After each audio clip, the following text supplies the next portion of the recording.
How's it going, everybody? In this video, we're going to be quickly breaking down the official Crucible room rules for Season 10, and it was all data mined. It was data mined yesterday. You already know all these rules, but I'll quickly talk about my thoughts on these rooms in more detail than we did yesterday on stream while speculating on the data mines, as well as some of the teams I think that would fit pretty well in here. But first things first, I want to talk about this room all the way on the right over there, and that's going to be Dorky's Madness. So this is the room that we were able to build with help from the community. We did a poll. There was a bunch of different options. This room did not win the vote. This room was like number 5. So 4 or 5 of them were vetoed out, and this one was made.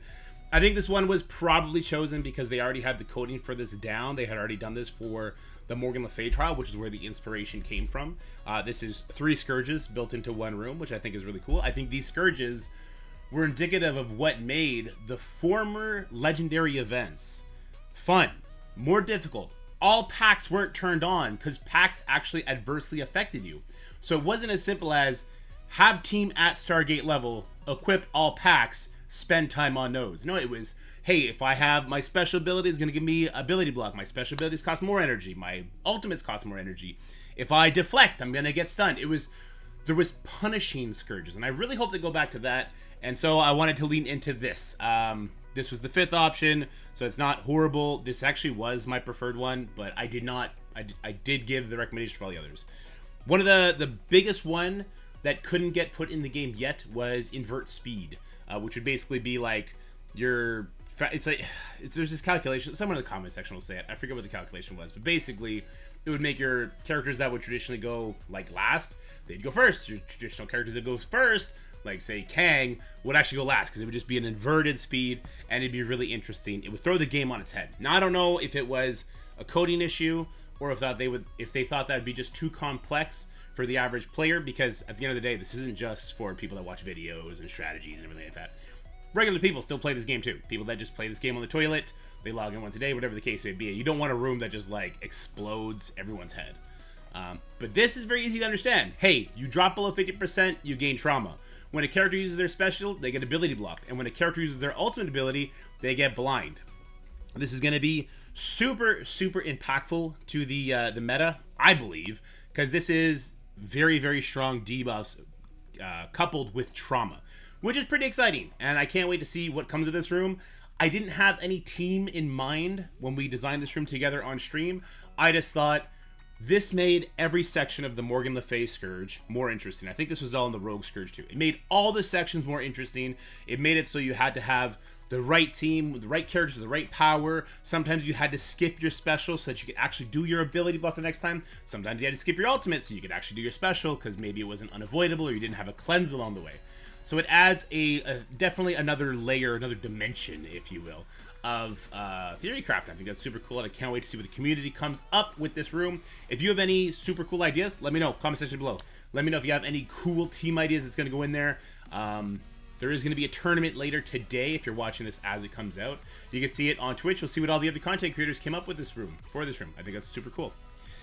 With that said, let's go now, and we'll do 1 through 5, and we'll actually start with the global rule. So the guiding hand.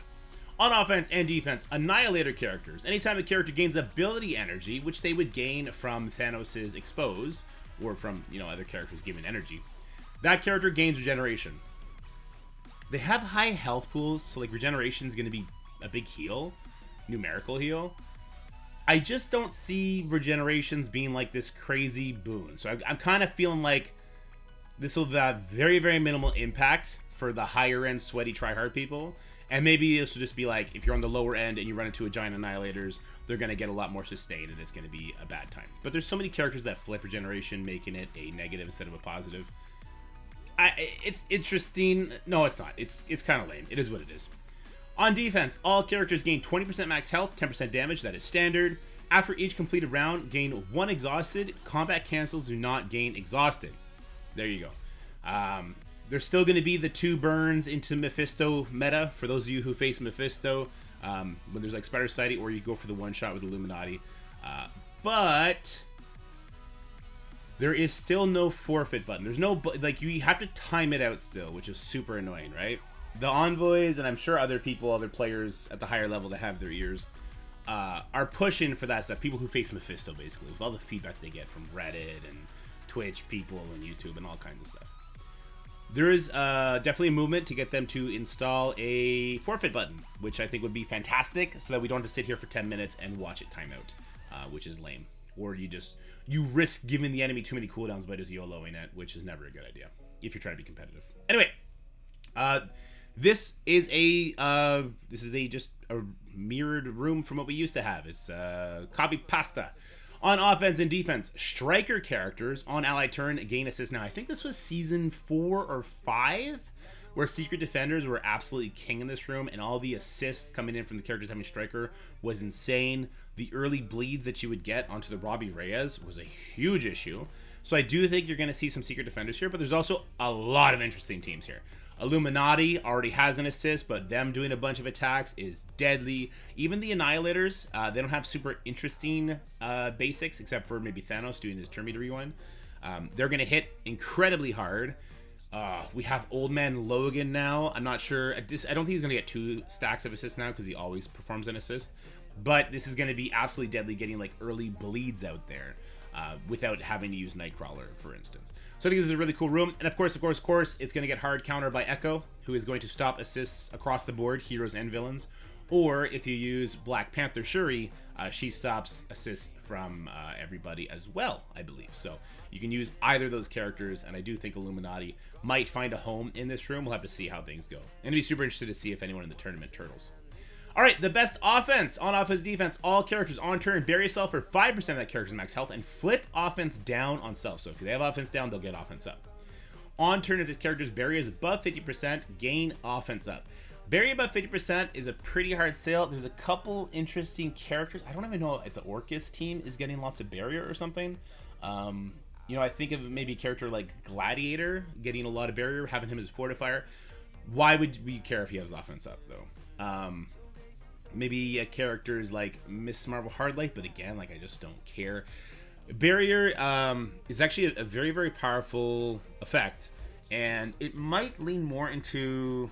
I just don't know, actually. It seems like it's probably going to be a nothing room, unless maybe another team gets released during this season that's going to lean into it heavy. Maybe I'm missing something. Let me know in the comment section below if I'm missing some sort of super powerful barrier team. I'm thinking like Old Man Logan, no. Superior 6, no. Cabal, they get a little bit of barrier, I think, but like, who cares? They already have offense up. They flip all their debuffs anyway, or at least they remove them. It just... Skrull, I think he might get a little bit. Flip offense. I mean, if you're letting Skrull take any turns, it's a shit show anyway. I just don't know. I don't get it. Let me know in the comments if I'm just absolutely crazy. All right, on offense, defense for stage number 3, double tap. We've already seen this room as well. I forget what season this is. I think it might have been season 6.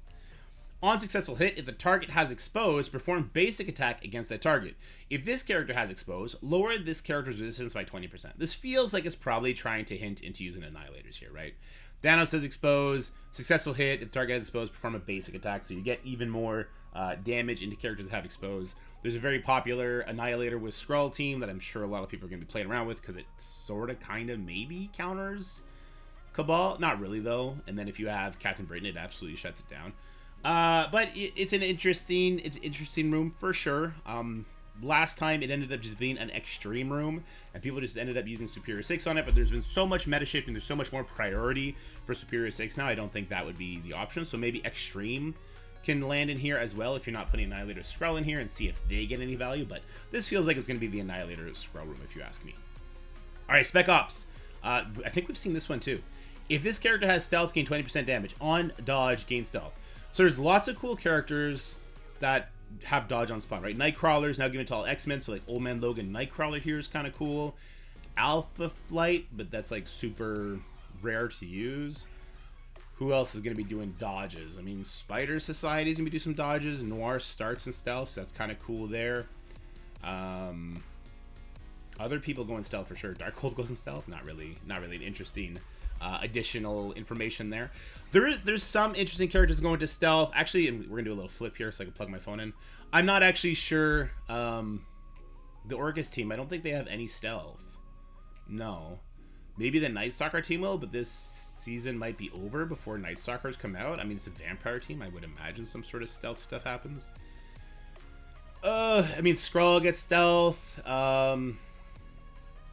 The problem with, like, leaning into dodge, I guess the extreme team would also, right? It's not just Old Man Logan. Like, if you have Rogue and you have Gambit here, they have Safeguard and dodge. So what I was about to say is dodges can be very easily flipped. And once things are flipped, it turns into bleeds. They don't go into stealth. It's just bad news, right? But I guess you could do some sort of unlimited shenanigans in here. The issue with that I see is that Ares is going to be having his Awakened passive pretty soon for everybody. We're on the 3rd Battle Pass now. I think it's by Battle Pass 5, so 4 weeks from now, or no, 6 weeks from now, because this one just started, right? People would have it, which I guess maybe the season will be over by then. Hey, they're trying to sell the Ares Battle Pass again. You got to use them to beat the unlimited character. I don't know. I don't know. It seems okay. This room wasn't mega effective before either. Then we got Heroic Shielding. Hero characters, on turn, gain 1 deflect. When this character is attacked, apply defense down to the attacker. So this is interesting, right? Heroes, when they're attacked, they're going to gain defense down to the attacker. So when this character is attacked, apply defense down to the attacker. So this is going to be a good room to have heroes in and a bad room to have villains in. So I read this wrong the first time. It was like, when this character is attacked, apply defense down to the attacker. I read it like, oh, they're going to gain defense down. No. This is a through and through. Throw a hero team in here because they're going to be much tankier and they're going to cause the opponent to take more damage. We're going to be pretty interested to see how this goes. This could also be another extreme room. I think, like, Vulture's going to go first. He's going to get attacked by a Gambit Ping or Slayer will, whoever's the lowest life will. And so they're going to get defense down, as well as the other debuffs. So will they die faster to Gambit Pings? Will that matchup become a lot sketchier? Will that affect... There's going to be a lot of things that this room could affect. I don't think it's going to be game-breaking, but it sure as heck is going to be interesting. And then we have Dorky's Madness. So that's going to be it, guys. I do want to give a shout-out to the tournament that's happening an hour from when this video was posted over on Twitch and on YouTube. I'll be streaming on both. I'm the reigning, defending, undisputed champion of Marvel Strike Force right now. But there is some fierce competition. And let me be honest with you guys. Excuses coming in hot. I've been playing a lot of WoW lately. I just did my defense this morning. Not super confident. So here's the strategy, guys. We need to match against somebody who is as unprepared for this as I am. I don't talk to anybody about this. I don't go behind the scenes, break NDA. I'm not saying anybody else does. I'm just saying I don't do that to gain strategy from other people that I play with that are really smart players. Like, I'm not going to the guys in Onslaught and like, here's the rules, what should I do? And I'm not saying anyone else does that. So I am wholly unprepared, but I know Jutsi, Dacier, the dark horses of this tournament. You guys don't know them because they're basically, well, Jutsi's basically on Twitch, videos here and there, but he can't get the man to do a thumbnail to save his life. And Dacier's up and coming. Dacier's going to be, I think he's going to be a big-time content creator, especially for the gameplay stuff. These are smart players. I think they're going to have some nasty compositions up. I really don't want to face them in the first round. That is the strategy. I want to not face them in the first round, and then I want to copy everything they do. I'm going to go to their streams. I'm going to check out what they're doing. I'm going to copy it, and then I'm just going to execute better in future matchups.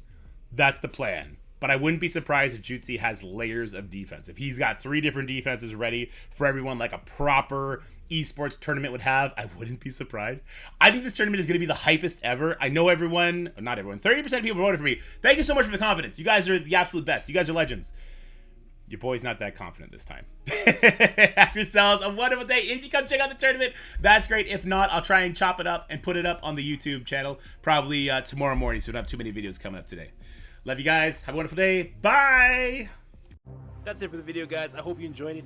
If you did, make sure you like, share, and subscribe. Stay happy, healthy, have fun, and I'll see you in the next one.